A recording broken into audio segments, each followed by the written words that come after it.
Steve Copeland. I love talking to Steve. Smart guy. Really well experienced. Has a full managed service provider, MSP background. He left it for a while, did a lot of consulting, came back. There was a problem that he was having with one of his companies. The internet kept going down at a party. So he devised something. He looked for a solution that was too expensive, ends up making a device completely himself.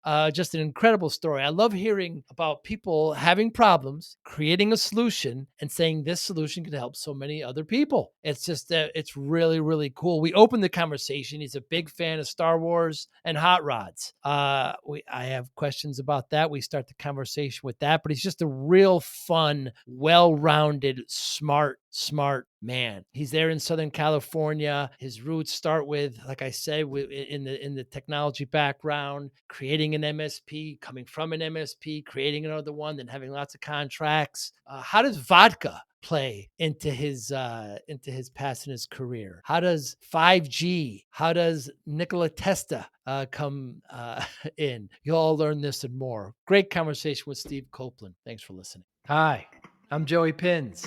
People ask me, how did I lose 130 pounds? The quick answer is always discipline. I started my business, wasn't paying attention to my health, was eating too much, drinking too much sweets. My daughter was born. The next thing I know, I'm pre-diabetic, I have hypertension. I knew something had to change. Discipline. I, like many of you, have faced many challenges in your career, in your family, in your life, in your faith. How did you attack them? How did you approach them? How did you solve them, hopefully? It all had to have some degree of discipline. I'm also asked, how did you found and start a tech business? And it lasted over 25 years. Discipline. I was committed to it, enjoyed technology, didn't enjoy some aspects of it, but knew it was necessary. Discipline. Our podcast mission, how do we use discipline to better ourselves and society? Join me, please, as I talk to interesting people and discuss how they use discipline in their family and their passion and their careers and how it helped them. Our podcast vision, growth through learning from others. Joey Pins Discipline Conversations. It'll be light and serious. Join us, please. Thank you for consideration. So I will be having conversations with a lot of the coaches and the finalists from 2023, and just kind of talking about them a little bit and their solution in some future podcasts. We want to make kind of an introduction to that as well. Yes, absolutely. So yeah, like I said, as the years progress, more people are getting involved, and then back to these vendors looking for a way to create a name for themselves with consistency. They need people like you, which is why I'm so thrilled that you're willing to work with me and work with us on this. So you're going to be you've graciously accepted to host these, and I appreciate that. Where you'll interview all our contestants. You're also going to interview last year's head coaches, last year's judges, last year's finalists. So you're doing all that. And I think it's important, for if you're a vendor and you're watching these, take note of this and how you get more involved. Watch the program. Watch what these men and women are all doing with us, because they're doing a lot. That's how you grow your business. If you're an MSP, watch these things. Get to know who people are and then inquire, because you're all looking to have stack alignment and you're all looking for credible and reputable businesses. We're vetting them out for you. We're putting them on display for you. Watch them, ask questions, find out, do your due diligence. Don't wait until IT Nation Connect to see you like at a booth and then buy 5 or 6 different technologies that you don't need. So 2024, pitch it. ConnectWise, pitch it. What's new and exciting about it? Oh my Lord. So for those that have not followed any of this, I took over the Pitch It program 2 years ago, and we've had such great success, with like really great success. And went from it's become one of the most predominant programs in the space now. Matter of fact, I was doing some research the other day, and about 5 or 6 other pitching things have spun off from mine and from ConnectWise Pitch It with other people that are running it. So it's great to see, because I think it's the thing about Pitch It is it's all about innovation. It's all about being daring and willing to do things, right? As an entrepreneur, entrepreneur, it's a scary situation. You have to be ignorantly optimistic, and you have to be willing to maybe fail a lot more than you'll succeed, and you have to have very thick skin, but you always have to be innovative and creative. So it's nice to see that this has spun off into other groups that have started doing it, because I think the hardest challenge for most startup vendors is getting their name out there, right? Getting people to know that they exist. And the reality of it is you can't just be there one time. You have to show consistency. You have to be in there for the long haul, for the partners to really be able for you to establish credibility, right? Because there's been plenty of fly-by-night businesses that have came out big and gone in 6 months. And for partners, their whole business is built around these vendors, these products. So they're making lifelong business decisions off of these. So, so it's great, it's exciting, but back to the program itself, it's jumped leaps and bounds. It went from being just a competition where they picked a few people, a few really good product companies to pitch at live at IT Nation Connect, to where we turn into an accelerated incubator program it's a season. It's literally a competitive season now at this point. And went from 5 or 7 or maybe even 10 vendors that are involved until they narrowed down to 3. To 2 years ago was 18. Last year was 26. Wow. And we had way more applications than that. That was just the ones that we thought were the best fit.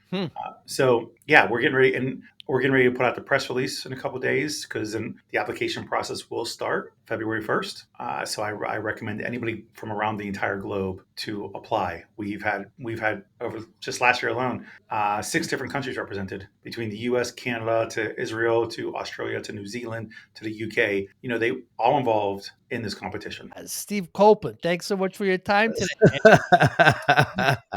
Man, I'm happy to join you. I was actually looking forward to this. I have been for a while. What is the current status right now as we sit of the Star Wars franchise? Oh, it depends on who you talk to. I mean, it's everybody seems to forget, and I think it's hilarious. Everybody seems to forget that it was made for 10-year-olds. Right. And then people our generation get all serious about it and start blowing up, and they're like, and I'm like, dude, it was for kids. Relax. So current status, it's great. I don't like the new show so much, but the Obi-Wan show blew me away. And then I got to do some cool stuff with it. So I've got to go to if you had told 4 or 7-year-old me that I got to go to the Force Awakens premiere and the Han Solo premiere and all this different stuff, I would have laughed in your face. So yeah, I get to do some good stuff. What was the premieres like? That must have been really cool. The Force Awakens premiere, I got to go with 2 of my friends because I'm in the 501st, and one of my friends actually works with Rhythms, was one of the First Order troopers in the front. And we had a blast. And when the scroll came up, me and 2 full grown men started to cry. Right. And it was 2 great friends of mine are all the same age. And we just started, I just teared up. I look over and my friend Rob is crying. And I look over at my friend Jason, he's crying. And I was like, you're an idiot. And I'm like wiping. I'm like, I go, there's just moisture in the air. There's dust everywhere. So it was pretty funny. Yeah, it was good. It was a once in a lifetime experience, something I could never, ever contemplate doing. So it was fun. Is Jon Favreau doing a good job? He's doing an amazing job, and he's an amazingly nice guy. So right before The Mandalorian, he took a bunch of us out to dinner, like really? 60. Yes, 60 people. I'm not talking about like 3 friends of mine. 60 people, took everybody out to dinner. He was just a phenomenal guy. You can't say enough about the people that are there. Saddest moment was I go to a lot of the Star Wars celebrations, which is big conventions for Star Wars people. And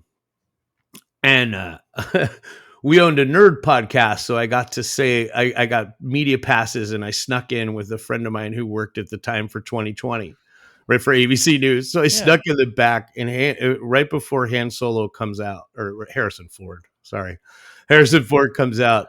It was in Orlando, and I look up and I go, "Hey, did you fly in?" It was like 6 months after he crashed his plane, and he looked at me and he goes, "Ha, funny kid." And my life was made. I fanboyed out, and it was great. So, yeah, a lot of fun stuff. I've been fortunate. That whole look at that. This helmet is signed by everybody in the Solo cast. Wow! So that was pretty cool. And what you don't see is I always have my buddy over to the left. Huh? So there you go. There you go. Yeah. So yeah, a little too much Chewbacca. Star Wars. I saw a photo recently of the like I don't know the original 5. So it was Uh-huh. David Prowse. He was Darth David Vader, Prowse was Vader. Yeah, and he's Baker was passed.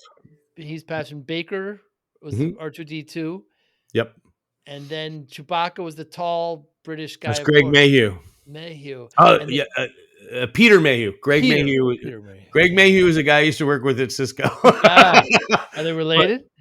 no, not at all. No, Uh, except for maybe Greg's got the hair. He's got the phenomenal hair.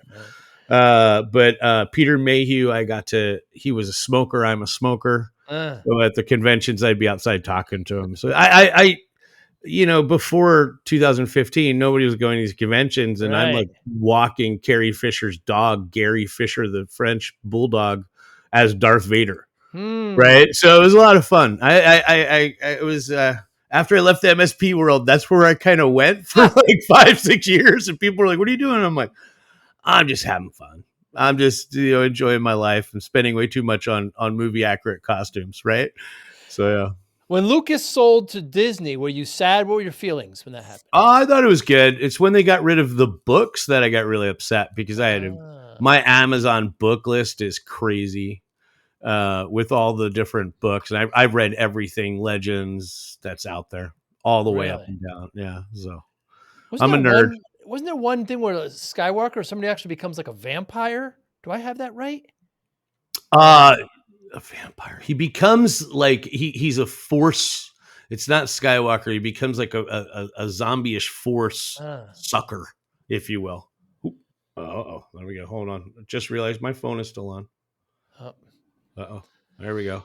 One great thing about the franchise, though, even like with the Mandalorian and the way they keep just the feel of it, just it's so Uh-huh. consistent. None of Yeah, them feel like it's that's not all in that Dave. universe. That's all Favreau. Is it really? Yeah, he was picked to be Lucas's next person, and Ah, Favreau has kept that together so well. I mean, I think he's done a great job. I mean, and realize when you talk to him, I'm 53. He's close to my age, and he is just as much of a fanboy as I is am. that right? Yeah, and he's really kind of fun to talk to about stuff. You're like, well, what about this? He's like, I can't comment on that. And I'm like, what does that Ah, mean? So I think I had a bunch of my friends got to be in The Mandalorian, whoa.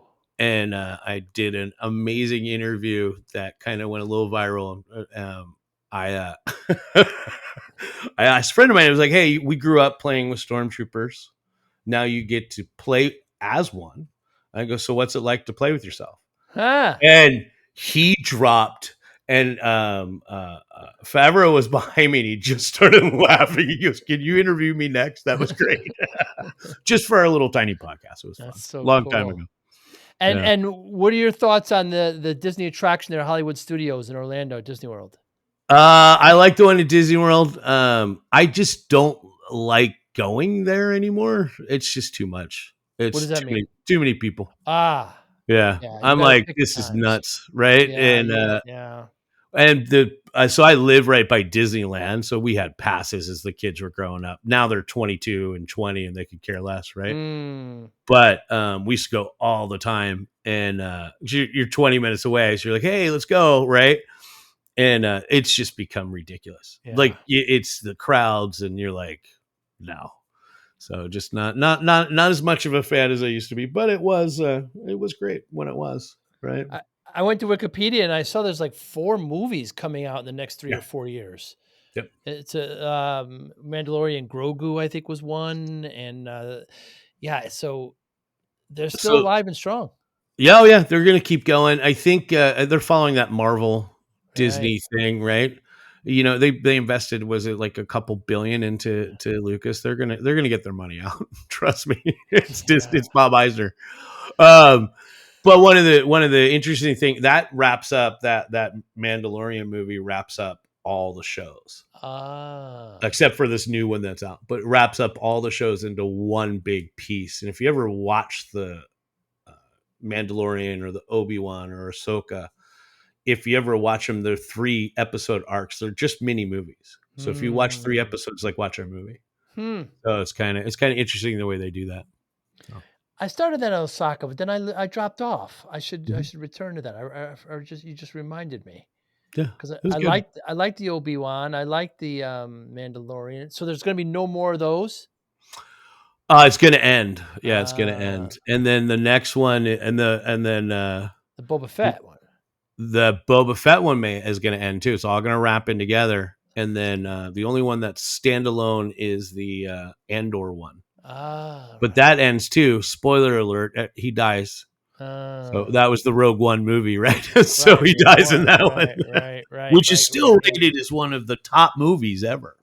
That was really good. That was Yeah. really good. Yeah. Yeah, the way they did that and the way they matched it right up and everything, and Oh yeah, the way they kind of work backwards a little bit, right? And Yeah. it just kind of fit together. It was really well done. I enjoy those. Are you a Star Trek guy at all, or you make a well, yeah. I like them all. Yeah, Yeah. Lord of not so. I'm not huge on Lord of the Rings because I just think it's a bunch of walking. To use the old Kevin Smith joke, but I like Lord of the Rings. I'm huge in Game of Thrones and House of Dragons. And I got fortunate enough to meet George R. Martin. Did you?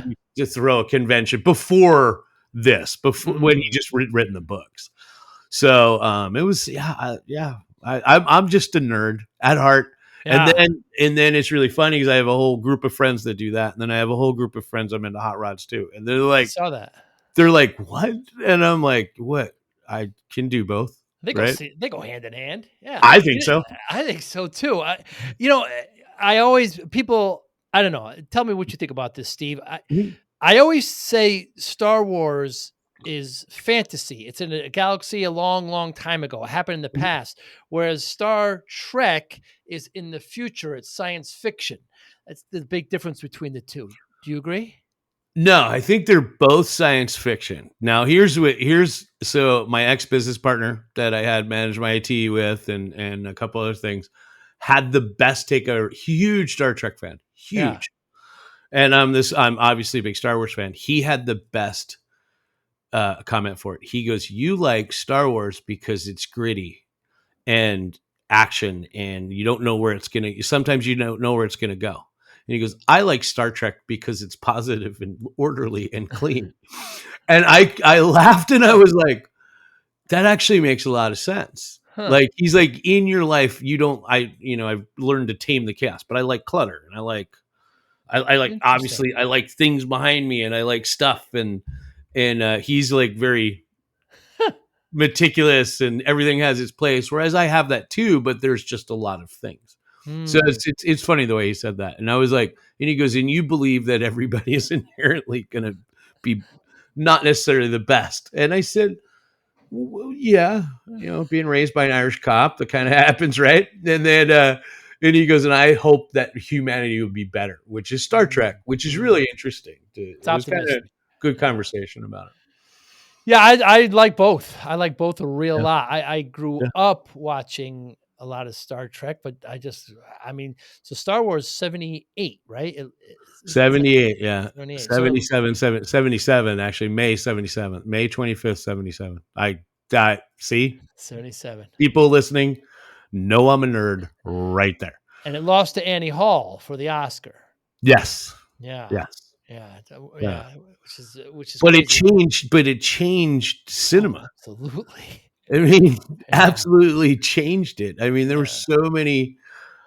I remember my dad. I was six or so, or 5, and my dad took me to the midnight showing because you couldn't get into it. Yeah.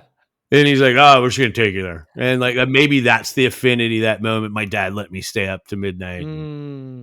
I think I saw it in the theaters like 27, 28 times. My buddies and I would just go. Couldn't get enough. Just couldn't get enough. I remember one point we swear, and I never followed up. I just thought about this now, that when they're in the Millennium Falcon, the safety belt they had, one of the little things said GE on it. They probably remove it. Yeah, probably. there was such a budget back then, right? Yeah. What you would be amazed at what they built some of that stuff out, and because having to do costumes. I don't have it in here. Actually got here.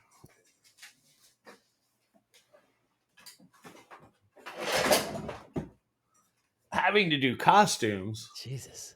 this is made off of a flare gun from 1940s. Wow. It's some kind of rifle. Yeah, it's Boba Fett's rifle. Oh, So it's Boba Fett. all of these things, like the sabers are made out of flash things. Mm. All of those things have grown in like cost. Like you imagine like this, there's a Kenner calculator that now you can't get for less than $300 Jesus. because everybody wants them for this one little piece on their costume, right? And it's really funny. And when you're a sand trooper, which I have as well, and you get these MP40 pouches, right?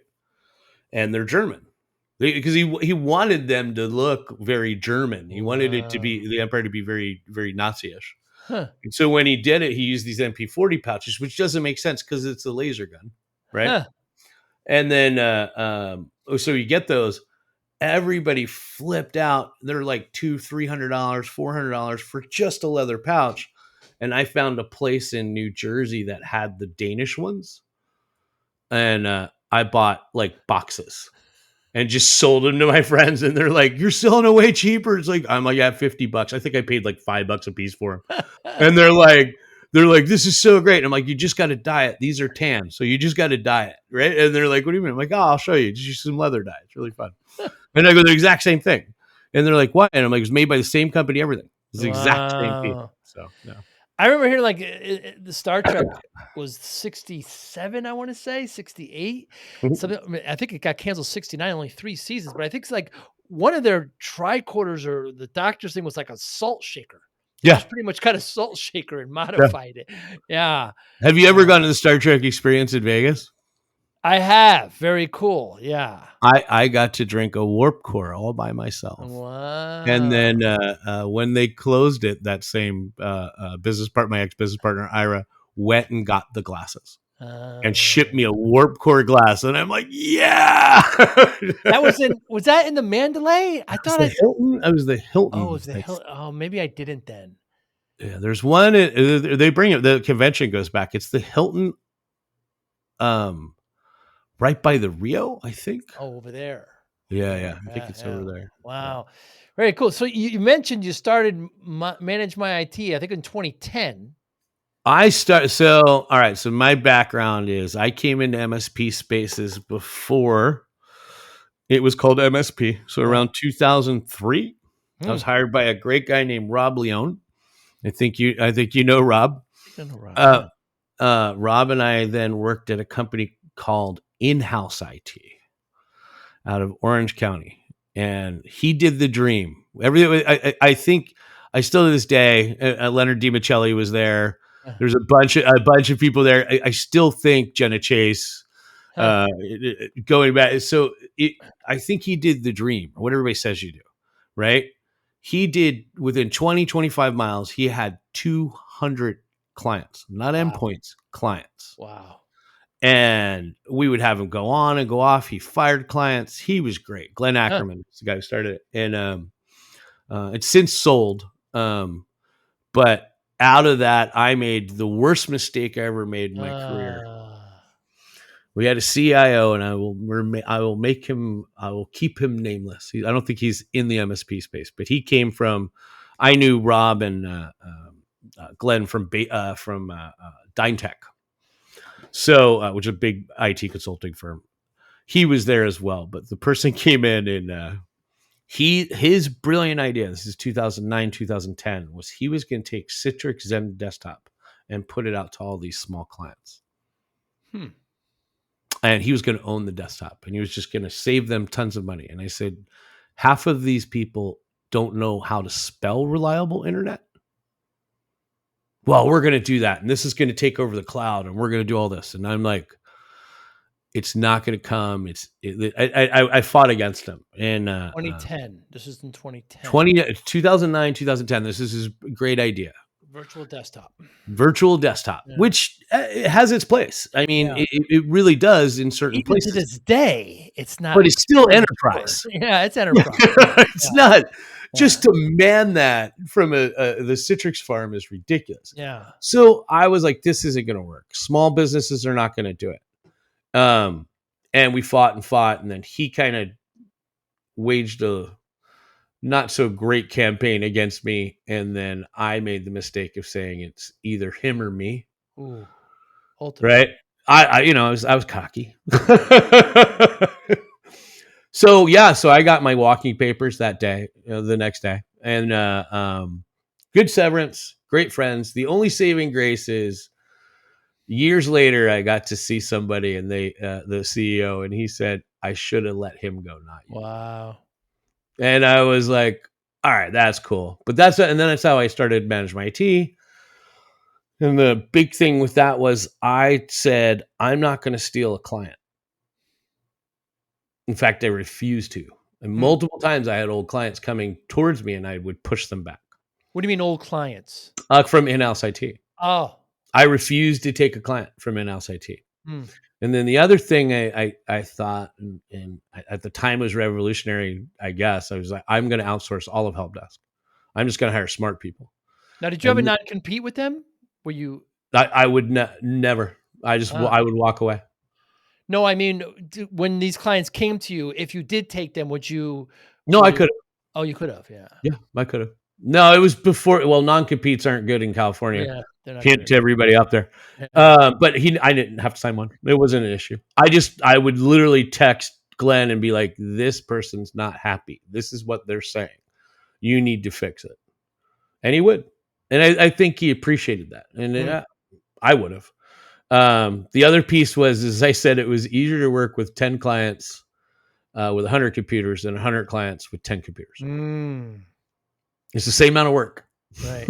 And so I went really upstream. Yeah. Mid-size, almost enterprise level. And then I think the big piece, I think this is interesting. I don't think people talk about it now, but back then it was different. You need to be sitting on that side of the table with your client if you're going to be that trusted advisor. And I think that's an overused term. It is. But if you're going to be there, you need to control it. And so I grabbed onto an industry which is really interesting, which was ERP. NetSuite. At the time, it's Navision. Now it's Microsoft Business Central. Even an SAP client and CRM and all the different pieces. And what was interesting to me was, and how I sold it to my business partner, I was like, they fail 70% of the time. Industry standard is a failure rate of 70%. I go, I can project manage it. And if I fail 65% of the time, we're just the best of the worst. So we did. And we were killing it. I was making way more money on it than I was at the MSP space just by PMing it. Wow. And outsourcing help desk? You're outsourcing the actual outsourced all the help desk. I was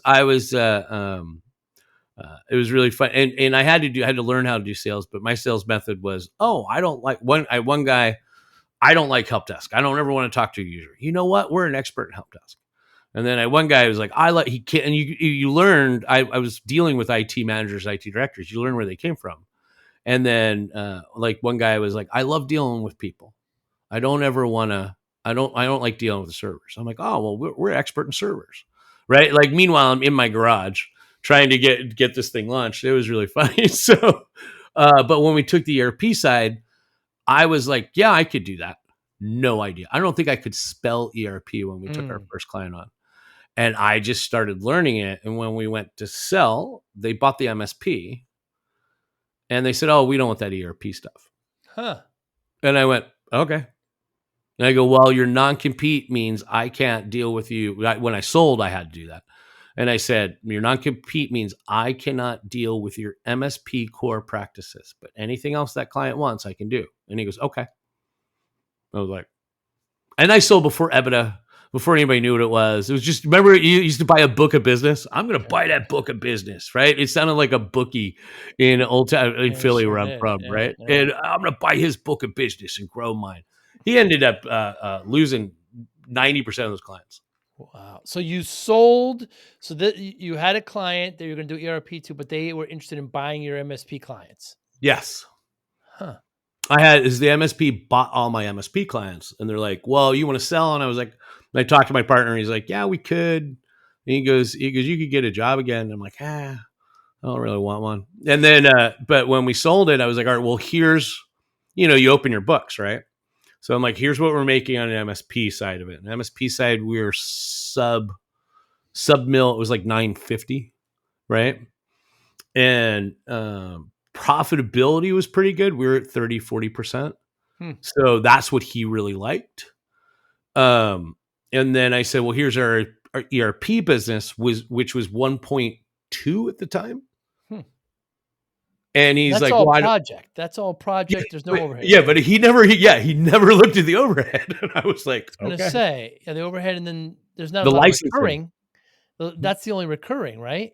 Well, then I moved him over to a support. There was no MSP side for it. Is now. I think a lot of Microsoft partners are doing it. I ended up selling that side of the business to another company as well, but and ended up working for them for a while. So they kept me on board for a little bit. And then that company opened an MSP. And every time that MSP came in, I was like, you don't know what you're talking about. And the MSP guy's like, oh, I'm like, no. And it was really funny. And the CIO was a good friend of mine, still is. He's since retired, but he's like, every time they would bring an MSP side of it, I could see your face. And I'd be like, and I would, like, people would ask me, because they're like, you're so deep in creating their business, learning what they're doing. They go, hey, well, what do you think? And I'm like, I think they're a great MSP.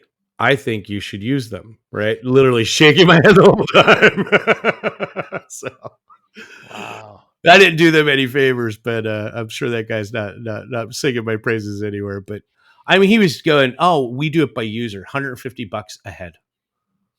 And I'm like, for what? You're not, well, if they have this and we take on their ERP Business Central problems, and I go, so they submit a ticket to you and you raise it up to us, and somehow you somehow get $100 out of that? That doesn't make any sense. Right? So it was interesting. It was a lot of fun.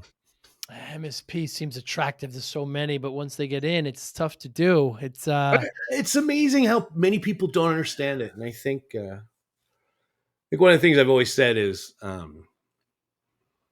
you get these guys who come down from the enterprise, right? And I've done big enterprise projects with ERPs and stuff. They have zero idea how to do it. Right. They don't know how to take I've taken a server and with zip ties hung it upside down so the fan would work till the replacement fan came in for a $30 million company. Right? When I warned about this server hundreds of times. Unbelievable. And but they don't know how to do that. That is so alien to them. That is so not where they're at, right? Whereas if you move from a smaller this MSP space into the larger space, you can do it. It's the people coming down that have no idea. They're like, well, why don't they have a backup internet? Where's the redundant server?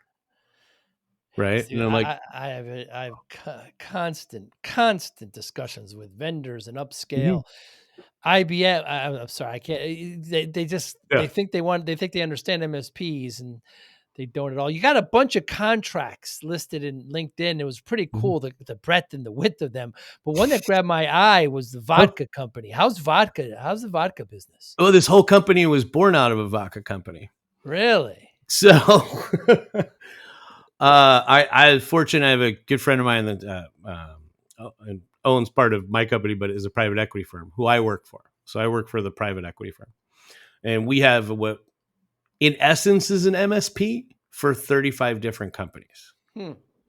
And we're not well known. I mean, I know a bunch of the private equity guys. We're not well known. He buys things he thinks is cool. From everything from a medical device company to a dating app to rhythms we're opening out of that, some other different things. But he bought a vodka company. He also happened to own my Star Wars podcast. So I went in a couple times. It was just a couple guys, and there's an amazing marketing person there that's a good friend of mine, and he started it. I ended up working for him for 6 months. I still work there. This is my side gig. Rhythms is my side job. And for 6 months, I was like, hey, I think I came in one day. I was like, hey, can I get gas money? He's like, wait, I haven't been paying you. I'm like, no. And he just started laughing. So immediately put me on salary and then grew. And then I got offered a position that as CIO and I turned it down. And I got I'm vested in that. I have stock. It's delicious vodka. And if you're at any event, come see me. I'll have it, which is great. Oh yeah. Every event I have vodka. We gave it away at the ASCII event with little Red Bulls. And we have little minis, and we just taped them to the bottom with breath mints and gave it away as our remedy bag. And people loved it. They're like, "This is great." And I'm like, "You can drink vodka or not; it doesn't matter." But there's a Red Bull, so it was good. So that's our little hangover bag, our little tchotchke fun, right? How do you bring it? You can't fly with it. You can fly with the minis. Number one. Number two, we ship a bunch of stuff. Ship it. Yeah, of course you do. So we're shipping. We have big screens that we use at the ASCII events that I've been letting ASCII use, and I'm fortunate enough to be able to come in bootstrap, but like also have a bunch of resources. Good for you. Does that make sense? Yeah, It's different. It's a whole different world doing that. From I can't afford the electricity to. I've got these resources. Just ship it out. We'll be fine. I'll figure it out. In a year or two. I mean, when we started this, I knew it was going to take a year to 2 years for us to ramp up to where we needed to be, and we planned for that. So tell me about Rhythms. Like, tell me what it does. So Rhythms is, we use the word unbreakable internet, but it really isn't unbreakable internet. It's SASE. So it's SD-WAN. What we did was, I'll give you the 30-second piece, then I'll give you where it came from. It's bondable 5G internet, workable with satellite, workable with their WAN that exists. It's there. It's got a security component. We can either be a dumb pipe or a smart pipe. But when I say bondable, it's not failover. It's hot failover. And hot failover is much more important because you're still using that bandwidth while it's up. You're not paying for redundant bandwidth that nobody's using. So you actually increase your bandwidth, and then if something goes down, you get to call your client and go, "Hey, your Cox internet went down." So it's a little different. It's a different approach to bandwidth and networking. It's the one we take at a lot of different companies. I want reliability. The chances of the 5G internet going down and your WAN going down at the same time, pretty close to not going to happen. Unlikely, yeah. And now if you add in satellite, now I've got about, let's say, 6 nines. That's it. You're never going to get 100% reliability because if the box fails, you're done, right? So it comes in a box. It came out of we went to an event at a Beverly Hills mansion with the vodka company. When I said it was birthed out of a vodka company, I'm not kidding. So we go to do this, and hold on, I'm gonna backlight myself a little bit. Give me one quick sec. There we go. Oop. There we go. Is that a little better? Yeah, that way I don't look so washed out. So we went to this Beverly Hills mansion party, and the wide area network went out. And there's celebrities, C-list celebrities, wannabes. There's all kinds of people at this party thing. The Wi-Fi is still working. It was working good. But the wide area network went out because Comcast I think they shut us off. They're like, what the heck is going on? Because I was pushing 200-300 people through this thing. Whoa. And as soon as they did that, and what I did was I used their router, and I shouldn't have. I should have put one in between and then kind of masked it as a pipe. So then I was like, it went out. The person that the guy I talked about earlier, that's the private equity person, was really funny because he's very technical, extremely technical.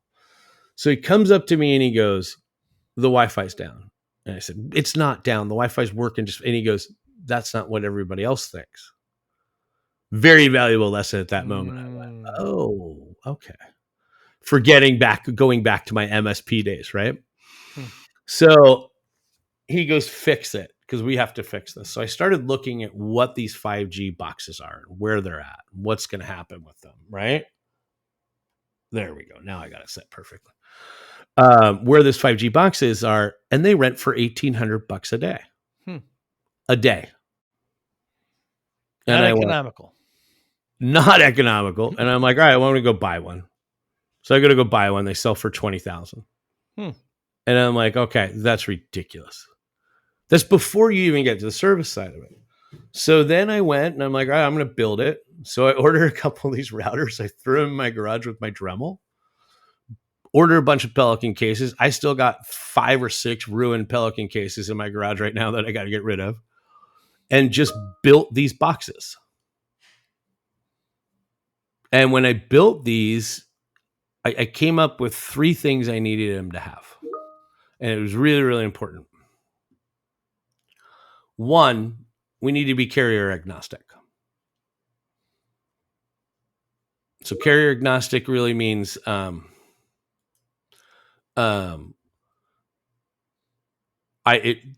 had to work on Verizon, AT&T, and T-Mobile. I couldn't be beholden to one because I didn't know where these boxes could be, right? Then it needed to be unlimited bandwidth.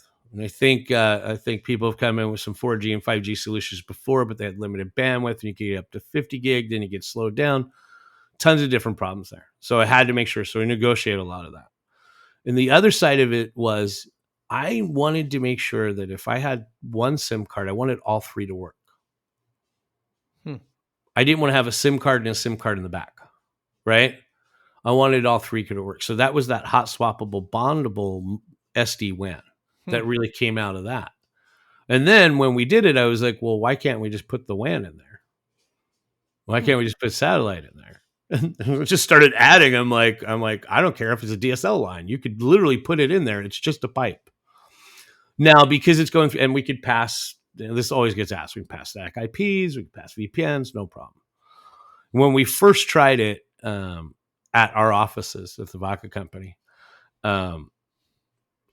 Spectrum went down. And I had already built it, and I was testing it. I was testing it at night and playing with it, right? And Spectrum goes down. Totally unexpected outage. The Teams meeting that 8 people were on got a little choppy for a second. No interruption in streaming music. Everybody's streaming music. The only person that had a problem was our CEO, who had to relog back into his VPN. So I came up all excited. And I went, it worked. It's working. This is great. And he goes, why did it log back into my VPN? I go, how long did it take you? And he goes, 5 seconds. And I go, well, that's pretty good. And he's like, not good enough. So I had to do some tweaks. We did some tweaks. And then the next meeting, we were on a big board meeting with about 30 people. Some remote, some there. And during the meeting, I kept turning off the Spectrum internet without telling anybody. Just powering it off. Yeah, I had a guy I was texting, and one of my network admins, I'm like, unplug it. I go, just not powered off. I go, just unplug the cord. Wow. And he's like, why? And I go, if it's going to work, it's going to work, right? So I did it, and then we get off the meeting. I looked at him, and I said, it worked now, didn't it? And he goes, yeah. He goes, what were you doing? And I go, I had Will downstairs unplugging the internet. He goes, how many times did you do it? I go, about 4. And he's like, so it did work. I go, it does work. The VPN works. And he's like, how many times did you practice it before you did that live? And I go, oh, thousands. Yeah, I was practicing. Millions. No. I didn't come into this. I didn't come into this not prepped. What do you think? You're a guinea pig? We got it all set. I go, I acted like it was like you're the guinea pig, but you weren't. He was cracking up. He was laughing really hard. He was like, and then one of our guys, we have an MSP that I've mentored for 5 or 6 years. And we use him as our help desk, and we've had a great relationship. He's the only person to ever have a Datto device in China, by the way. Helped him do that one. It was at a defense contractor for the U.S. So, but when we did that, we had another client. He had a client go down that happened to know a friend of mine that I had gotten him this thing. And what happened was the backhoe had gone and killed the Verizon fiber. And he goes, Steve, they want to rent one of your boxes. And then, I'm not the brightest guy, but then all of a sudden I went, blink, wait a minute. That's how Rhythms was born. So we rented it to him. I gave him a good deal, not $1,800 a day. I gave him a good deal, and it was there for 3 weeks. And so it's got that, and there's multiple different areas it fits. It fits if somebody needs to be completely up all the time, and we say it, take them back to the cloud. But it's really last mile insurance. And how do you do that? And we're coming out with a whole new beta program based on that. And it's interesting. 5G is going to be a big player, and they're putting in the infrastructure. It's just not there yet. And it's really going to be big with AI. So I know the new buzzword of IT right now, but AI is, it needs latency. And I do this at conferences, but I'll hold something up, but I go, how long does it take it? But just for sake of a podcast, it takes 13 milliseconds for your eyes to transmit that to your brain and for you to recognize it. 13. Wow. And if you've been in networking or VoIP and remember the days of 250 millisecond latency and how good that was, 5G is 5 milliseconds. It's faster than you can see something. Wow. So it's true 5G, not the 5G that's on your cell phone. Right? The true 5G, the fixed wireless access, all those points, they're coming, and they're coming fast. Theoretical speeds is 20 gigabits per second per device. And they've achieved 10 gigabits per second, which is, it's cheaper for them to put up 1 point than it is for them to just dig fiber. I don't know about you, but I had fiber to my house. It was part of our city. And it's absurd. It's great. I get 2 gigs for $79 a month. Me too. Same thing here. Dude, I love it. But they had to dig my whole yard up. Yeah, I was here when I got here. We mentioned AI. The power requirements are becoming a huge issue, right? I mean, Microsoft, Google, they're investing into. Is 5G very power demanding? Not so much. The routers are just a router or switch. I mean, think about a Wi-Fi and a regular router piece. It's not going to have that same demand, that same power consumption piece.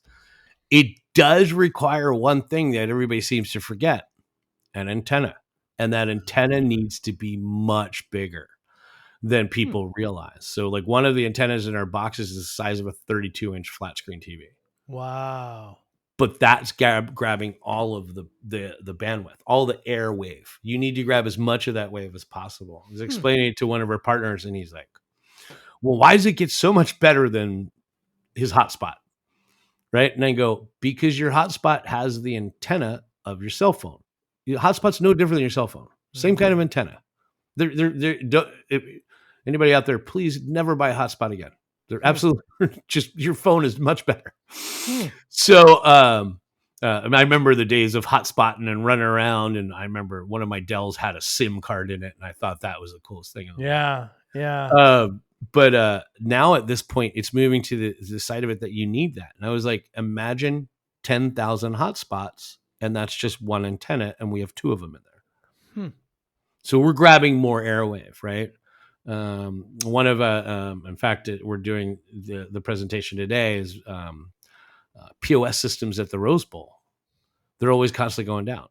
And our first use case test that we did after we got everything set and I stopped building them in my garage was the Coldplay concert at the Rose Bowl. So that was the first time we got to test it, was with 90,000 people. Wow.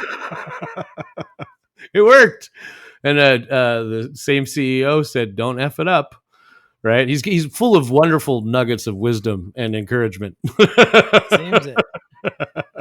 So how about like Elon Musk's, like his Starlink? I mean, that's just that's Wi-Fi to his satellite, but that's a very different technology. It is. It's non-terrestrial is what it's called. And what's really interesting about that is your upload is the problem. Your download's fine. I can get 280, 300 megs all the time, but your downloads, the upload's the problem. And you're looking at 14 or 15 megs. Whoa. So if you're upload heavy, when we broadcast the World Long Drive Championship, It used to be World Longbow. We broadcast on ESPN and golf on these boxes live with one of our partners. They need upload speed of 300 megs. So we had to really kind of beef it up, and we helped them beef up what they needed for that, right? But it's the upload speed. What's interesting is there's now satellite 5G. Oh. And there's a company that's coming out with it. It's really interesting what they're doing, and it's high value, low data. And what high value, low data is putting air tags or like an Apple AirTag on your cow. Well, why would you want an Apple AirTag on your cow? And if they can watch from their iPad where they're at, where all their cows are at, see if there's a problem, if they're moving, if they're not moving in the wrong spot, instead of sending Yellowstone dudes out on a bunch of horses and a helicopter and all this stuff, they send it right to them. Apple AirTags are just little 5G. If you notice, if you didn't realize that, they're just little 5G little spots. Really? Yeah. So it's your AirPods have a little piece. Your phone, that Find My iPod, they all have little tiny cell connections that are low data, high value. Right. Because they're just sending signals. Very interesting. Just sending signals. And the other side with the low data or low data, high value sensors. When you're out at ranches, what does the water sensor look like? It's just a ping. You don't need to be on this huge piece to get that, but you do need that connectivity and intelligence. And that's like all going to be. Go ahead. It's pretty much like an agent in your RMM, right? I mean, yeah. And so tell me about the transition, Steve, between making these things in your garage and then having a factory do it. What was that transition like? That was they didn't do it right a couple times, and I was like, argh. Right now we have a smaller factory doing it. We're having a bigger factory doing it now. We're in the middle of some RFPs with it. It was weird. I think my son and I got to build him, as Sean Lardo calls him. He's the better Steve. I'm the lesser Steve. So we had some Steve the Lesser is what he calls me. So we had some fun with it. It was like a cool bonding moment. And if you get to build something with one of your kids, I mean, that's the dream, right? Like, sure is. It's just like, wow, this is, I couldn't have imagined how much fun this was when you were bugging me at 7, right? So now at this point, it's gotten there. The transition was a little difficult. I was a little bit of a control freak. I had to back up a little bit. I had to get coached a little bit. Hey, back away. I'm like, all right. Okay. I'm like, that's backwards. So, that's your baby, right? I mean, yeah. Well, I'm also like, it was funny. I was diagnosed with ADHD years ago, and through self-improvement, everything else. What my therapist about 5 years ago goes, you don't have ADHD. You have a weird form of OCD. And she goes, it's not weird. It's actually normal. She goes, you know where everything's at. And if somebody moves something, you know they've moved it. And I go, yeah. And she goes, you don't have ADHD. You have OCD. And I was like, oh, well, that makes a lot of sense because I like my socks folded. So you mentioned Sean Lardo. You guys are part of the Pitch It program there at ConnectWise. What's the goal out of that? How do you like it so far? I really am enjoying it. I think for us, it was getting back into the channel. We're only 5 months old now. Sorry. So we're 5 months old now in the MSP piece. It was really kind of, hey, what do we get out of this? Being recognized. There's a bunch of people that applied. Being recognized amongst a bunch of cybersecurity and process people as really the only networking guys in there. I was like, oh, this is kind of cool.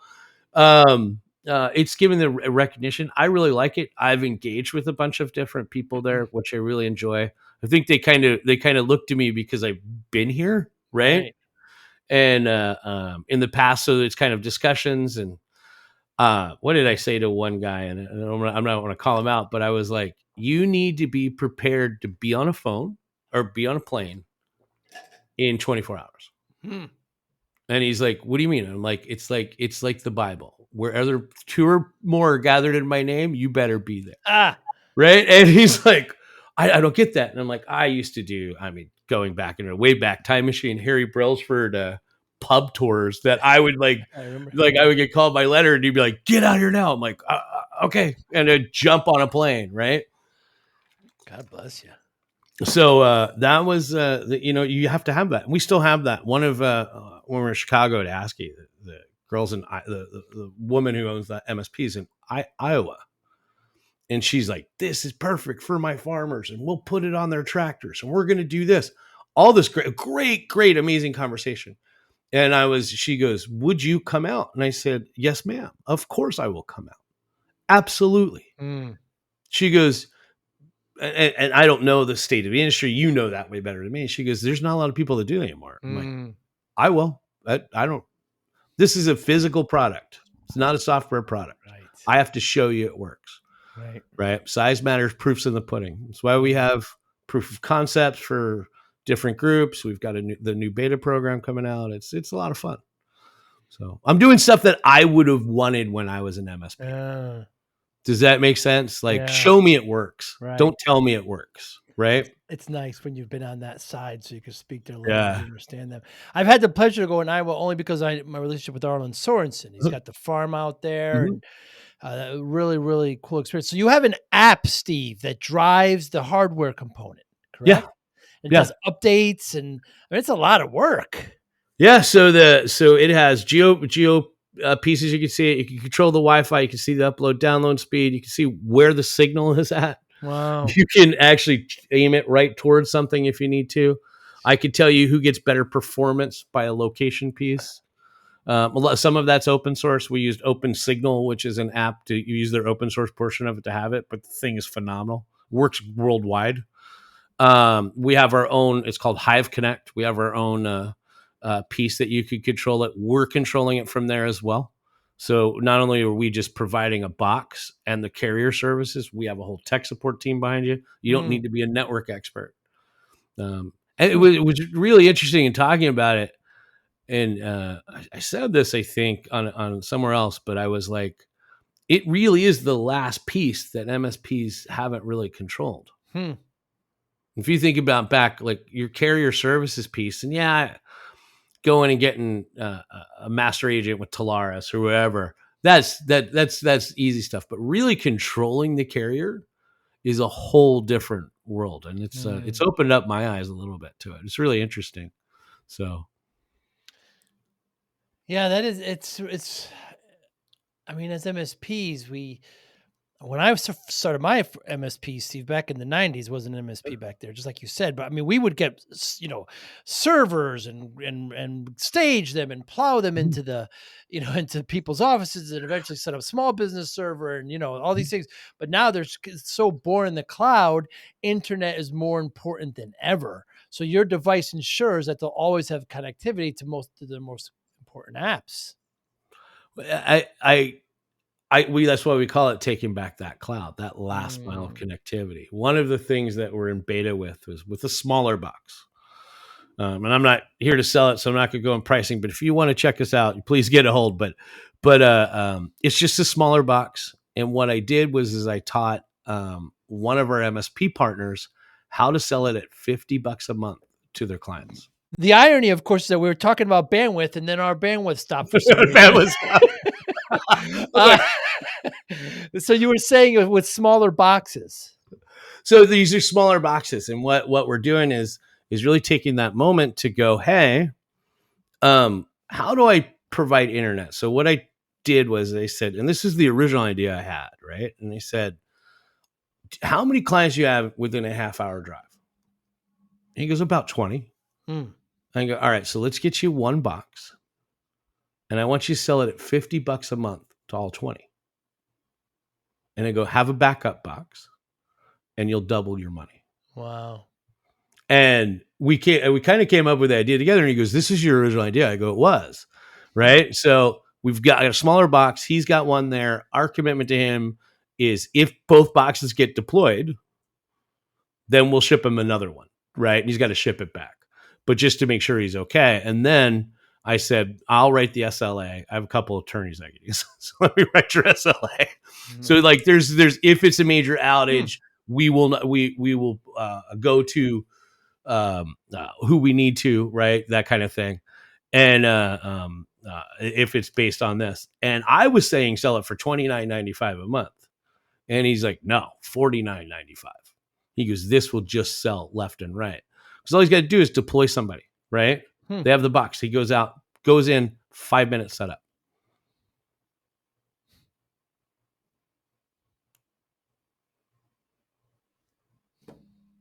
I think he went dead again.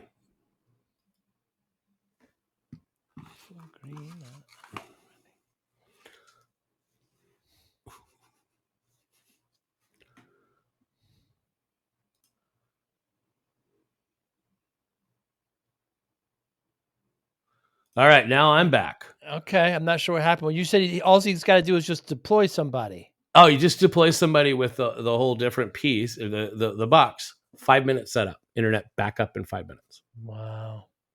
Now you may not get, because it's a smaller box, you're not going to get all the same speeds, right? But you're going to get decent amount of speeds to keep them up. The other thing we're doing is working with some security vendors for incident response. So the big piece with that is bringing out an IT box when they're hacked. Because the first thing you do is unplug the internet. Right. Now you need a safe internet to bring them to. So a couple security vendors are like, wait a minute, I never thought about it like that. I'm like, well, I can tell you, I have been with a ransomware attack at a defense contractor, and I slept underneath the conference room table. Wow. And I was their ERP consultant. I literally just had the CIO go, you know how to do this. You've done this before. I need your help. Like freaking out because they had their database. And we got it all back with a little bit of help from CrowdStrike. A lot of help from CrowdStrike. So, but if I had another internet or a secure internet that I could use besides my phone, then we would have been a lot better. So that's really becoming that incident response, that emergency response, not just the backup. Talk to the POS people at Rose Bowl. This is ridiculous, by the way. I asked him, I go, well, what's your uptime? Like, how reliable is it? And he goes, I don't know, 75%. Whoa. He goes, 75%. I go, 75% of the time you can't process your credit card. Say you're losing money. He's like, no, we can't. And I'm like, all right. Immediately he called one of my partners. I'm like, you need to get over here with me. We need to have a conversation. He's like, why? I'm like, I can fix this all day long. This is not a problem for us. So that POS side, the pop-up trucks has been up, coming up with one of our partners. They're like, I don't know why, but he's gotten like big into some food trucks or knew a bunch of people with food trucks. And he's like, we just put it on the top. I'm like, yeah, just bolt it right up there. Because the box is weatherproof. And he's like, it's great. And then people you may know, Dave Kava. Very well. Sean Walsh and Lori Tisani. I know them all very well, yes. So I was at ASCII in Chicago, and Lori was having another event with Sean the next day. And I got introduced by somebody to her, and I didn't know her. I'd never met her. We were friends on Facebook, but I still had no idea who she was. And I was like, she goes, well, I have this event. My internet's out. And I go, what do you mean your internet's out? She goes, Comcast can't get it up. And she goes, my husband's really technical, went 2 times with 3 different modems. And she goes, he can't get it up. And I go, so I'm like, well, are you a partner? And she's like, no. And I go, are you an MSP? Not really. I'm like, okay, well, how do I, how am I going to make this work? Right. And I go, do you have a partner? And I finally just gave in. And it was a Thursday night. And I just go, take the box. She goes, what? And I go, I have a box right here. Take it. And then she blew me up on LinkedIn. We were working at the basement of a building better than her Comcast. Wow. She had people doing meetings, doing these different pieces. Dave Kava came in and he goes, I am now an evangelist of this. He goes, I couldn't believe how well it worked. I'm like, well, thanks. So that's been great. It's just been, I think the biggest challenge that we have is educating people to, you can actually pull this off. Like it's a way different world when you walk in as the hero to your client than it is, hey, the internet's down and they're yelling at you because Spectrum won't call you back. Right. Or Spectrum can't configure a modem right. It's just a way different kind of conversation. Oh, you know what? I've got you back up. Let's work on this. I'll fix it. The other side of it is, I don't know if anybody's ever had this call. And Joey, I know you've done this for longer than I have. I'm sure you've never had this happen. We just opened an office. I need you to get our internet up. When did you sign the lease? Oh, 6 months ago. When? But the people are moving in Monday. And it's Friday. It's Friday at 4 p.m. And you're like, this is not possible. By the way, we're going to need internet on Monday. Yeah, by the way. It's the first thing. I've had it happen to me. It's happened to the vodka company. I was like, can you please not do that? So we did it. They did it. I used one of the boxes for 6 months. Wow. At a place because it took 6 months for them to get the internet in because of architectural laws and some other different stuff. And I'm like, we used it. In fact, we ran the board meeting on it off 2 boxes and everybody was up and having a great time. Wow. So I've used them. Good for you. It's coming out to, this MSP side of it's really just the educational side of it. You Right. could do way more if you looked at it and would make money. And now you're the hero, Right. not beholden to this ridiculous, horrible carrier thing. Because I don't know anybody's having a good experience with them. I can get them to give me free iPads, 20 of them at a I time. know. Right? I'm like, I would like 20 iPads. Yes, Steve. Yeah, no problem. Because we have so many lines. They're like, okay, sure, anything you need. I called my rep. I was like, hey, I was thinking about upgrading. Oh, no, I'm just going to send you a phone.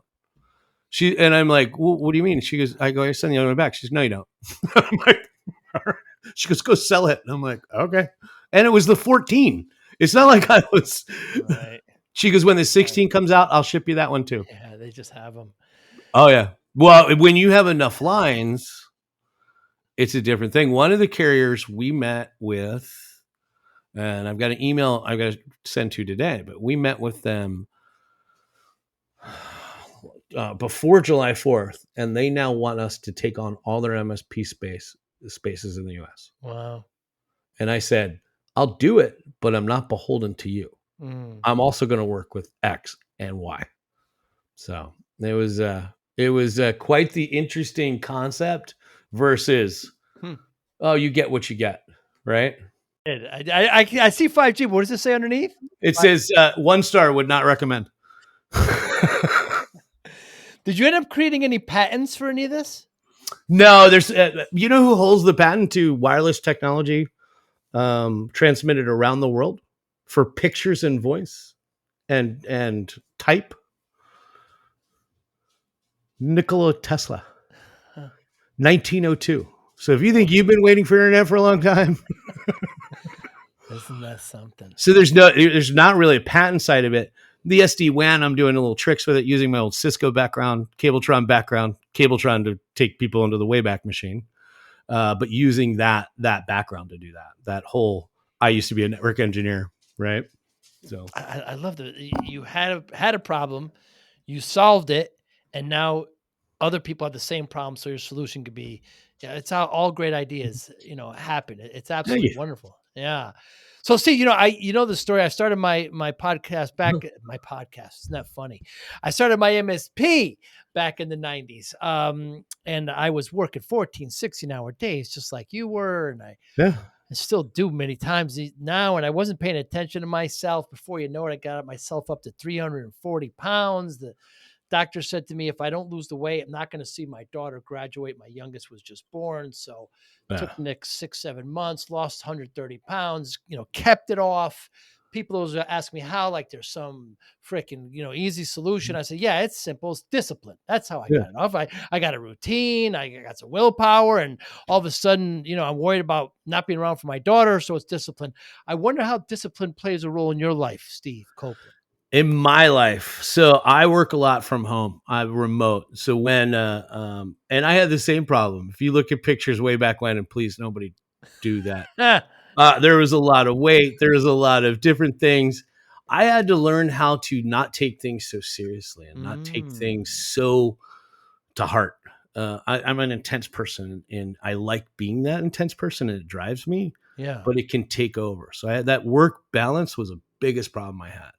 So learning how to do that, and so much so that during the closure of the pandemic, I was actually teaching friends of mine how I was having Zoom classes on how to work from home because I've been doing it for so long. And they're like, Right. I don't know how to do this. And I'm like, well, I'll get, and it ended up, Hmm. I was doing like one a week. People I didn't even know were on it because they were inviting friends of friends. And I'm like, at one point, my friend goes, you should start charging for it. I'm like, I'm not going to do that. Hmm. But it really was my biggest, and it does boil down to discipline. And I absolutely agree with that. Is I'll Hmm. do 20 minutes and I walk. They're like, what do you mean? I'm like, otherwise you're going to work from 6 a.m. till 10 o'clock at night. Hmm. And I go, so I'll walk or I'll do this, or I'll go, you know what? I need to do this, or I need to do this piece of it. So I do that 20, 10-minute rule, right? I work for 20 minutes pretty hard, and then 10 minutes I for take you. off. Good for And you. I think that was the biggest piece. And learning to just take some time off. Hmm. I think as an MSP, when I had my MSP, I didn't even know what that was. Right. And learning to take that time, like everybody laughed because I set for other pieces, because remember the PE side of it. I had to set 7 meetings on Tuesday, Hmm. right? All this big, huge, all the same people, big, huge, all day event. People are flying in. I had to set them up. So Thursday was July 4th, which drove me crazy because I didn't know which day to drink last week. I mean, Like, do I drink on Tuesday? it was Do I ridiculous. start? What happens? Yeah. So, so I had Thursday and we had a good time, and then we did some stuff Friday, and then Saturday comes around and I'm like, I'm just relaxing. This is great. And then it hits Sunday and I'm like, and I just started firing out emails and appointments. And one of the guys at Rhythms TJ goes, I thought we were gonna do this Monday. I was like, yeah. I can only go so far, so like 3 days is enough for me. And then I got a text from somebody in England laughing, going, I was wondering if you're gonna do it Saturday, Sunday. I did the same thing. It's just, I gotta get it done. Yeah. Yeah, it rides in my head, right? does. And I'm like, I just need to get that passenger out of my head right now. Yeah.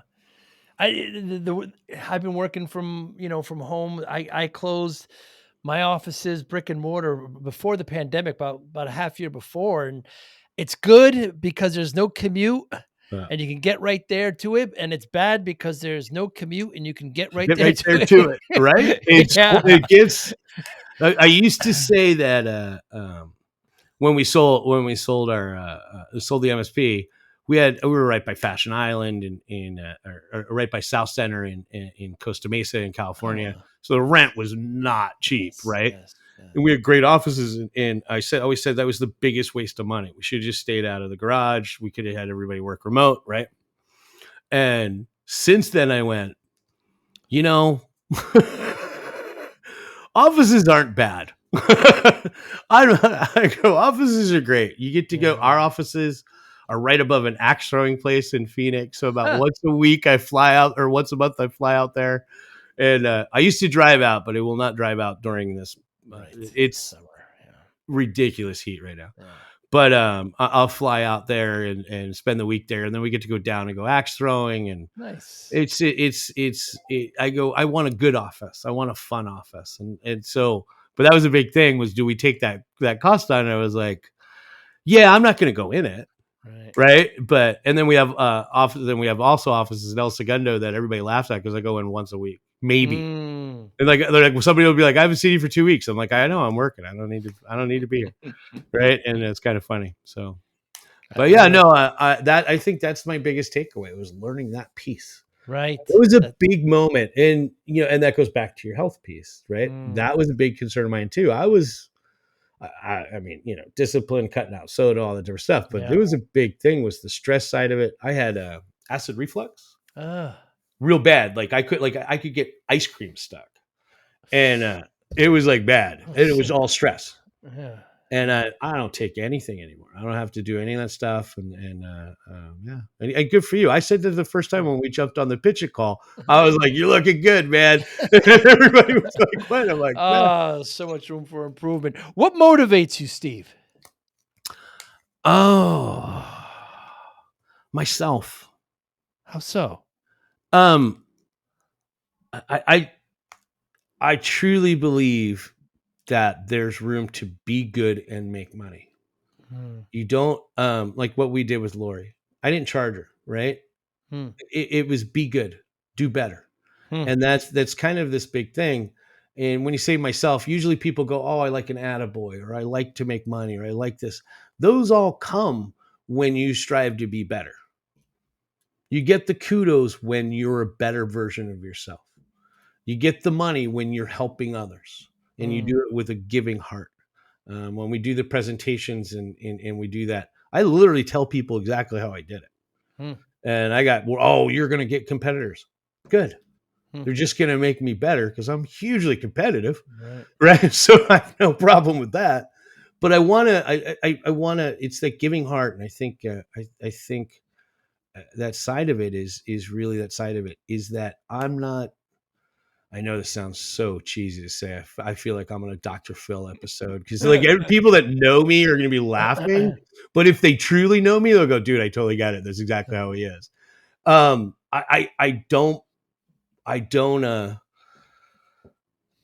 don't believe you have to sacrifice or put others down or do things in that mode in order to be successful. And there's been times I've been proven wrong, but that was their fault. That wasn't my fault.